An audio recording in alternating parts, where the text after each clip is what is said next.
New Zealand کے city Auckland کے area رانوئی کی مسجد الرحمان میں دعوت اسلامی کے تحت سنت برے اجتماع کا انعقاد کیا گیا، جس میں بزنس کمیونٹی اور مختلف شعبات سے وابستہ اسلامی بھائیوں سمیت مبلغین دعوت اسلامی اور مقامی عاشقان رسول کی شرکت ہوئی۔ تلاوت قرآن پاک سے سنت برے اجتماع کا آغاز ہوا، جبکہ دعوت اسلامی کی مرکزی مجلس شورا کے رکن مولانا حاجی عبدالحبیب اتاری نے کلام پڑھے۔ اس کے بعد رکن شورا نے سنت بھرا بیان کرتے ہوئے والدین کا ادب و احترام کرنے اور ان کی خدمت بجا لانے اور انہیں خوش رکھنے کا ذہن دیا۔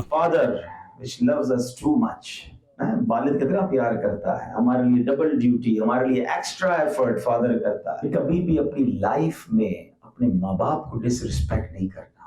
Always respect your parents. Always serve your parents. Make them happy with yourself. ماں باپ راضی ہو گئے تو رب بھی راضی ہو جائے گا۔